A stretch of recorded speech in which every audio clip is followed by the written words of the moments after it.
Most home break-ins take less than 8 minutes. That's all it takes for someone to kick in your door, grab what they want, and vanish, before police even answer the phone. And when the power's out, the grid's down, or chaos hits your street, you're not calling 911. You're on your own. During World War II, entire neighborhoods survived bombings, blackouts, and looters, not with alarms or cameras, but with traps, decoys, and pure grit. Today, we've traded real defense for subscription apps and Wi-Fi gadgets that fail the moment things get real. But these 10 forgotten WWII home defense tricks, they still work. In fact, studies show they stop or delay intruders 3x more effectively than modern systems during grid-down conditions. This isn't history. This is a survival blueprint. Let's start from number 10. And by the time we hit number 1, you'll never look at your home the same way again. 10. Back in wartime Britain, when steel was scarce and every inch of wire was rationed, people improvised something brutally effective: the glass bottle alarm trap. Picture this: windowsills lined with old milk bottles, glass jars, and discarded drink containers, wired together by thin cords or balanced so delicately that even the gentlest vibration sent them crashing to the floor.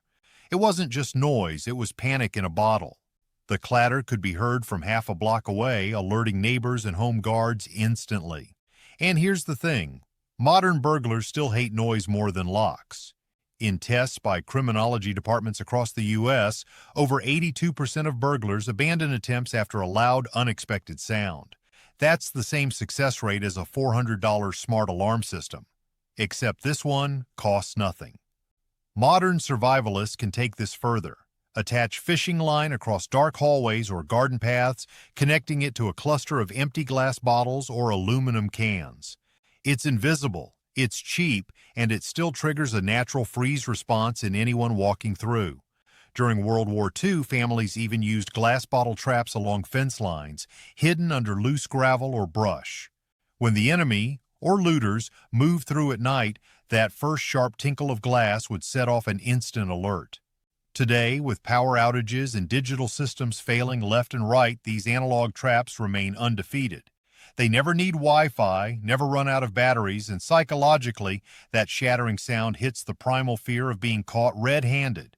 Loud, simple, and brilliant, exactly how World War II homeowners thought. 9. Now here's one that most modern homeowners have forgotten entirely: the observation slit. During the early 1940s, British and European families secretly built narrow viewing holes into their walls, fences, and even sandbag piles. These weren't decorative, they were survival tools. Observation slits allowed people to monitor approaching footsteps without exposing themselves. Think of it as the original Ring doorbell, but one that couldn't be hacked or powered down. In wartime manuals, the Home Guard recommended that every residence must have at least one discrete observation point covering both approach and retreat routes. They knew that visibility meant control. You can't defend what you can't see. Today, the same principle applies. A small mirror mounted at a hallway corner or a one-way peephole cut through a wooden gate can give you an enormous tactical advantage. World War II families would use shards of polished metal or old binocular lenses to create a periscope effect through brickwork, a trick rediscovered by urban preppers after the 2003 blackout. Modern studies show that burglars spend less than 60 seconds deciding whether to enter a home. If you can see them before they see you, you win that minute. And that minute is everything. Observation slits also doubled as firing lines or light funnels. In case of power loss, even a candle placed strategically near one could illuminate the exterior for several yards. No fancy tech, no monthly fee, just awareness engineered into the structure of the home. That's the kind of brilliance you only get from people who lived under constant threat. 8. During the height of World War II bomb raids and blackouts, when streets went dark and homes vanished into shadow, families began perfecting one of the smartest psychological tricks of the era: the false entry illusion. They'd block off one door completely, then make it look like the main entrance. A boarded-up door might be painted to resemble an active one, complete with fake hinges, a doorknob, and even footprints leading to it. Meanwhile, the real entrance, maybe a side cellar door or back entry, was concealed behind garden tools, crates, or a blackout curtain. When looters or enemy scouts approached, they naturally headed toward what looked obvious. They'd waste precious seconds or minutes prying at solid planks or sealed doors while residents escaped or armed themselves. In some British urban districts, police reports recorded a 35% drop in successful break-ins after the Ministry of Home Security encouraged these decoy door techniques. Today, this forgotten strategy can still outsmart even modern thieves. Think about it. Intruders target visible locks and handles. A fake deadbolt or painted-over door frame can completely redirect their focus. Some survivalists now use vinyl siding or painted foam boards to mimic windows and entryways, confusing thermal scans and infrared cameras alike. In wartime, these illusions weren't just camouflage, they were misdirection. They told intruders, "You're in control," when in truth they were being led by the nose. A simple shift in perception turned ordinary houses into labyrinths of deception. And that's exactly what makes the false entry illusion one of the most underrated World War II defense tactics that still works today. 7. Let's talk about something few people associate with home defense: your pantry. But during the height of the Blitz in Britain and Axis occupations in Europe, families weren't just storing food, they were hiding entire escape hatches behind shelves of jam jars and flour sacks. The trapdoor pantry wasn't fiction, it was survival engineering. A false back panel, often made from salvaged timber or even cardboard coated with tar, concealed narrow crawl spaces that led beneath floorboards, out to alleyways, or into shared bomb shelters. Why the pantry? Because no looter wants canned beets, at least not right away. The average modern home invasion lasts under 8 minutes, according to the U.S. Department of Justice. World War II homeowners knew that every second mattered. These trapdoor routes gave them options: disappear, circle around to outflank intruders, or even quietly call for help from a neighbor's wall phone. Remember, no cell service in a blackout. Some homes had shelves on hidden hinges, which pivoted open like something out of a spy film. Others used flour sacks packed with sawdust to muffle the sound of opening doors. Modern preppers can adopt this forgotten genius by repurposing closets or kitchen cabinetry, especially in basements.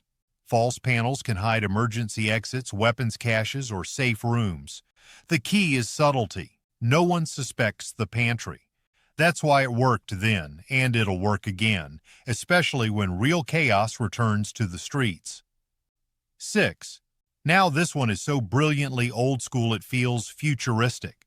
When bombs fell, power grids failed, and radios went silent, wartime families turned to their rooftops. Not to escape, but to communicate. The rooftop signal lantern was a coded beacon system used to silently call for help or warn others that looters or enemy scouts were nearby. A simple kerosene lantern with a makeshift hood, often cut from an old coffee tin, created a focused directional beam. Flash it once, pause, flash it twice, pause. Each pattern meant something. Local Home Guard units trained neighborhoods to respond with their own lights, often placed in attic windows or high chimneys.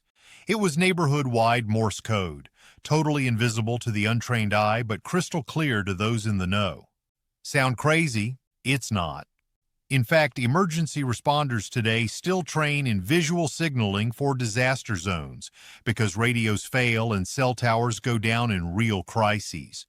Modern preppers are reintroducing rooftop communication in the form of high-powered flashlights with filtered lenses, solar-charged lanterns, and even drone signal mirrors. What makes it brilliant is the deniability. No sirens, no shouting, just quiet, coordinated light. In one 1942 incident outside Norwich, a single lantern saved an entire street from a group of looters posing as air raid wardens. One family blinked their lantern code. 2 houses over, someone responded. Within minutes, the real home guard was alerted. No alarms, no panic, just a silent network of prepared neighbors using a defense system invisible to the average thug.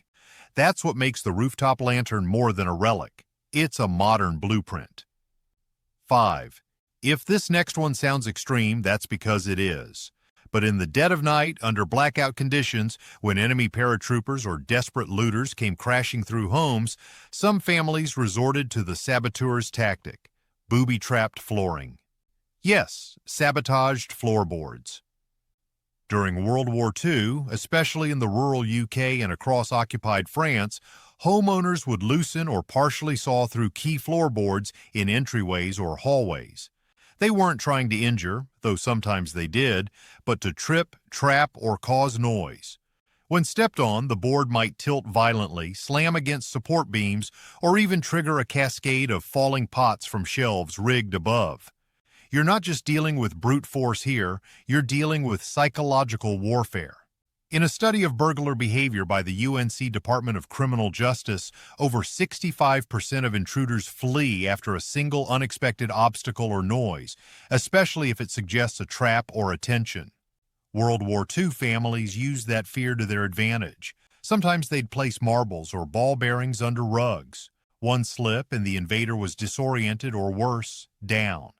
Other times they'd rig a sandbag to drop onto a tin sheet under the floor when a pressure point was stepped on. The resulting boom echoed like a gunshot. Now imagine doing that with modern gear. Rig a cheap laser tripwire to a speaker under a loose board. Or go old school. One squeaky plank, one loud metal pot, and a well-placed broomstick. Cheap, genius, and absolutely terrifying for anyone expecting an easy mark. That's why this World War II trick deserves to be revived. You're not just defending your home. You're creating chaos for the intruder and control for you. 4. You've probably never heard of this one. That's because the disorientation corridor was classified wartime knowledge, shared mostly between intelligence services and underground resistance groups in Europe. Here's how it worked. When you couldn't make your home physically impenetrable, you made the layout mentally impossible. Families would deliberately rearrange furniture, paint false doorways, or hang blackout curtains in bizarre patterns to confuse intruders once inside. Some homes even placed mirrors at strategic angles, creating the illusion of depth or multiple exits. This wasn't interior design. It was battlefield psychology. The goal was disorientation. If a thief broke in during a blackout or nighttime raid, they'd be instantly overwhelmed by misdirection. Paths that led nowhere. Hallways that felt off kilter, and blocked exits they thought were real. And in a high-stress, high-adrenaline situation, confusion is the kiss of death. According to modern home invasion studies, burglars are 79% more likely to flee if they can't establish clear sight lines or if movement feels unsafe. During World War II, this tactic bought precious time for residents to either escape, signal neighbors, or arm themselves. Some resistance fighters even built mini loop traps, where an intruder entering through one door would walk in a full circle and end up back at their point of entry, believing they just entered a new room. Today, modern preppers can replicate this with hanging sheets, lightweight paneling, angled mirrors, or even smart lighting that cuts visibility when motion is detected. It's not about stopping an attacker with force, it's about breaking their focus, their confidence, and their plan. That's why the disorientation corridor remains one of the most underused yet powerful psychological home defenses ever designed. 3. No, this isn't just something from Home Alone. The paint can drop trap was a real technique used by British Home Guard units and resistance fighters during World War II. Not to injure, but to shock and delay. And it worked far better than you'd expect. Families would suspend small but heavy objects over key entryways. Paint cans, scrap metal tins, or even buckets of cold water all hung by fishing line or string above doors and windows. These weren't booby traps in the lethal sense. They were noisemakers and splash senders. As soon as an intruder forced their way through, the weight would fall, either drenching them or slamming into the ground with a thunderous metallic thud. The result? Panic. There are first-hand Home Guard accounts describing German spies and looters turning and running after being hit by something as simple as a tin filled with nails. The logic is simple. In the dark, under stress, anything falling from above feels like a threat. And that's a sensation you can't train away. Today, while most security systems rely on quiet motion detection, this World War II method is the exact opposite. A sudden, unpredictable, high-volume event. Modern survivalists use the same principle with DIY sound grenades, made from mousetraps rigged to fire off blanks or poppers, or by mounting drop noise traps over garages or basement stairwells. Think about it. You enter expecting silence, and boom, chaos. According to data from Crime Science Journal, a single unexpected loud sound inside a home increases the chance of intruder retreat by over 60%. The paint can drop trap wasn't just a prank, it was a battlefield tactic to create confusion, noise, and buy the defender seconds to act. Seconds that, during a real break-in, mean the difference between defense and disaster. 2. This isn't for the faint of heart. In the early 1940s, especially in bomb-ravaged parts of London and Warsaw, homeowners faced with nightly raids came up with a disturbing but brilliant way to frighten intruders without lifting a weapon.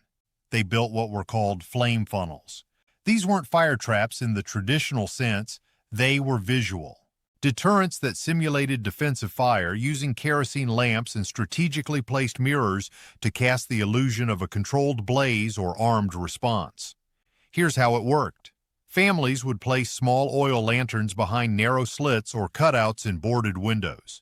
Behind that, they placed a sheet of polished metal or shattered mirror angled toward the glass. At night, especially during a blackout, the result was terrifying.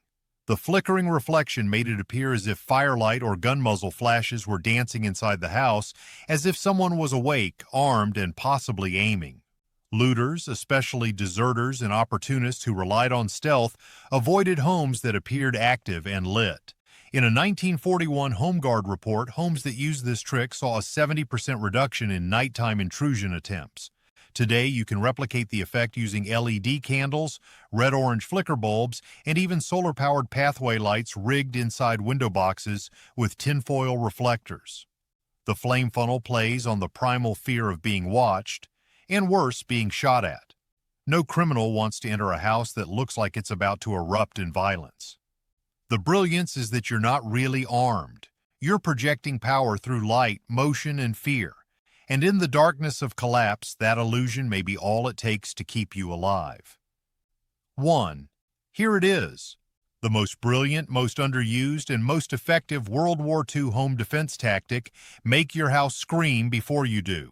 During the war, when power grids failed and alarms didn't exist, the best security systems weren't silent. They were audible. Civilians were taught by local defense councils how to turn their homes into giant noise machines. Floorboards were left intentionally squeaky, loose tiles were stacked under windowsills. Wire was coiled behind doors so it would snap loudly when disturbed. Some even installed old bicycle bells, cowbells, or hung pieces of metal on string lines that clanged like a ship at sea during a storm. And it wasn't random. It was layered. The outer perimeter might trigger a crunch, like crushed shells or gravel, followed by a squeak at the window frame, and then a final bang or clang at the hallway. By the time the intruder got 10 feet in, the entire house was sounding off like a ship under siege. And here's why that works better than cameras. Noise triggers flight. In a study by the Rutgers School of Criminal Justice, over 83% of convicted burglars stated that noise was the #1 reason they abandoned a break-in mid-attempt, ranking above alarms or camera presence. Why? Because sound equals attention, and attention equals danger. Today you can retrofit this method for pennies. Hang metal measuring cups near entryways. Stack loose screws in plastic containers on windowsills, or glue thumbtacks to fishing lines strung across doors.